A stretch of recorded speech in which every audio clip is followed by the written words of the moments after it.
This is the fourth lesson in the Year 9 unit Computer Networks, and we'll be looking at system security. What I need us to understand is that there are lots of different threats that are posed to networks, lots of different attack methods that hackers might use. And I need us to understand how we can identify and prevent a lot of vulnerabilities that there are in networks. Now, networking is brilliant. Okay, you can connect lots of computers together, you can share resources, share data. There's loads of advantages, and we've looked at those already. But one big disadvantage of having networked computers is that because they're connected to one another, if, for example, a hacker would manage to access one particular node of a network, it might well be that they are then able to access all of the data across the entire network. So it's really important that we understand the risks that are posed to networks and how we can actually put measures in place to try and reduce them. Now, there are loads of network threats, lots of forms of attack. Malware, so viruses, that's one way in which attackers can attack a network. There's brute force attacks, there's denial of service attacks, there's poor network policies. There's loads of different attack methods. And what we will do is we'll have a look at some of these in a bit more detail.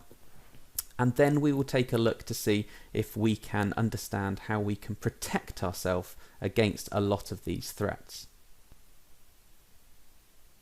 Now, one threat to a network is malware. Now, malware is any software that can cause some harm to a computer or to a user.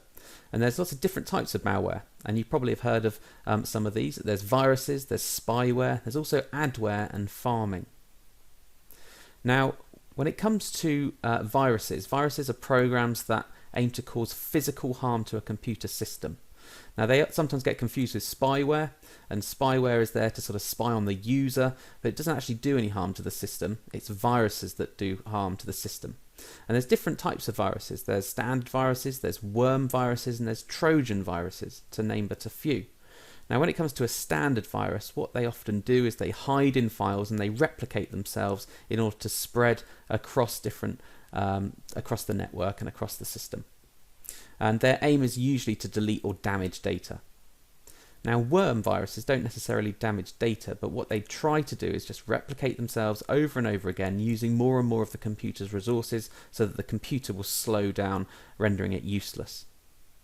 And a Trojan virus is slightly different in that often a Trojan virus is packaged up as something useful, maybe like a game.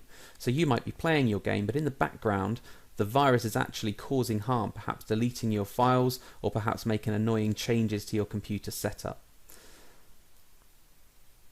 Now, spyware, as we've just seen, is a bit of malware which is there to cause harm to the user. So often what it will do is it will spy on the user and it will send back as much information about them as possible to the hacker, perhaps passwords, usernames, websites that they visit, and so on. And a common piece of spyware is a keylogger. And what it does is it records every key that you hit. And if you were to type the same keys of your keyboard over and over again, perhaps it could be identified as a password.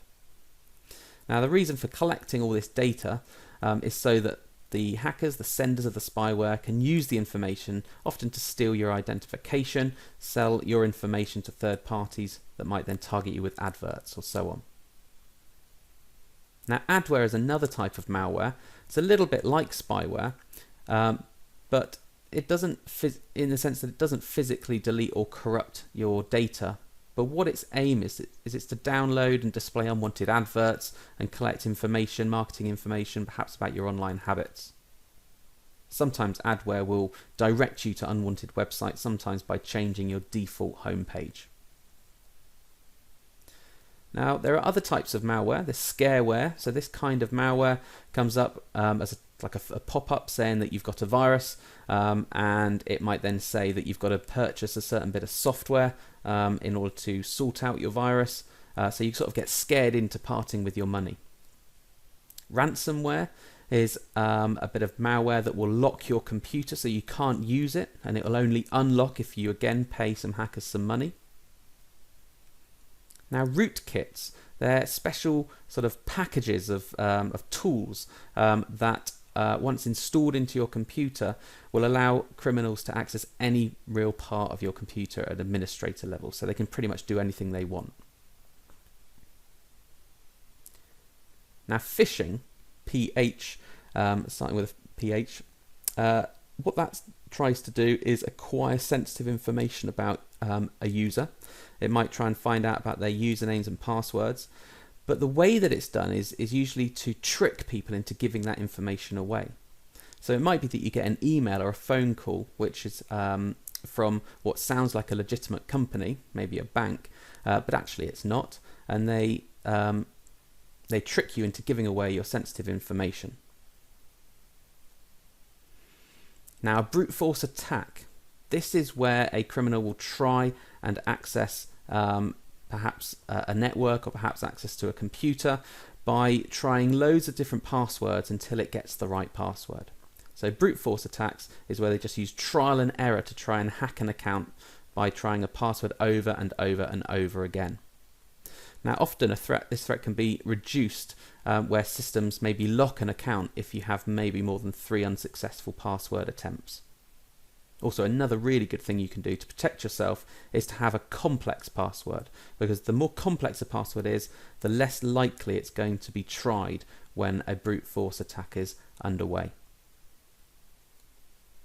Now, denial of service attack is where lots of different computers all try and access one particular computer, perhaps at the same time, to try and bring that system down. Now, it often happens on websites where we acquire lots of different computers, often through malware, and they all try to repeatedly access or log into the same website over and over again. And this big spike in traffic puts the web server under lots and lots of pressure, uses up all the CPU resources and all the memory, and then the website is brought down. And often criminals will then demand money in return for the attack to be stopped. So that's a look at quite a few different threats to networks and systems. Now let's have a look at a few things that can be done to try and prevent these issues from happening. Now, the first that we'll have a look at is known as penetration testing. Now, penetration testing is where a company will invite or employ some experts to try out as many attacks as possible on their system. And the whole point of it is to discover weaknesses and therefore summarize things that a company can do to improve the security of their system. With regards to malware, so you've viruses and spyware, you've got anti-malware software. So these are bits of software that will find viruses on your computer and will try to destroy the viruses, or perhaps have to quarantine them so they don't cause any harm. Anti-spyware software, very similar to before. The whole point of it is to try and find out where spyware is on the system and destroy it so that hackers cannot continue to try and collect information about you. Now, when it comes to firewalls, it's important to understand what's going on in terms of the communication between your computer and the rest of the network, or the internet, for example. So when files are sent across the internet, they're broken down into small packets of data. We know this. Now, the part of the computer that receives packets is made up of ports, 256 ports. And you can think of these ports a little bit like a country's port. You've got airports, you've got shipping ports, and what they do is they manage the people in and out of the country. So in a similar way, your computer's got ports. And a computer port, if you have a firewall, then it will monitor all of the traffic in and out of these ports. Now, it might be that they keep certain ports closed and only open up certain ports that they expect information or data to come through. So having ports closed protects the computer from hackers, plus it's continually monitoring to help detect hacker activity. So it's really important to have a good firewall that's up to date.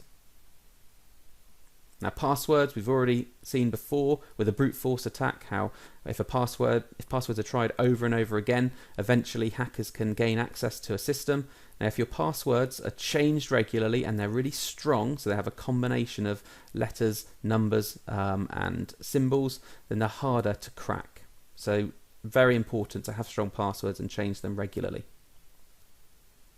And encryption is a really important protection method as well.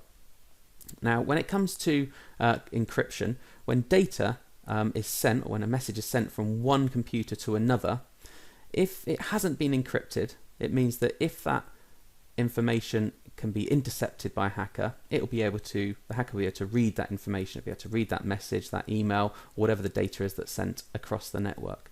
Now, encryption is where data is scrambled before it's been sent out across a network, so that if it is intercepted, then it's not going to be readable. So to encrypt data, we often use an encryption key, which converts plain text into ciphertext.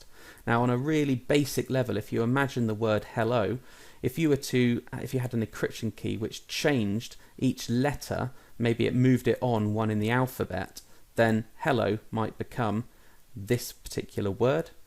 That would be encrypted, and obviously if you were to intercept a load of letters that don't appear to make a word, then you wouldn't be able to read it, you wouldn't be able to learn anything from that data. So encryption is where data is scrambled up before it's sent out over the network, so that if it is intercepted, no one will be able to read it. And then when the person receives that encrypted message, they'll have the same key that they can convert back into plain text and therefore be able to continue reading that message from the sender.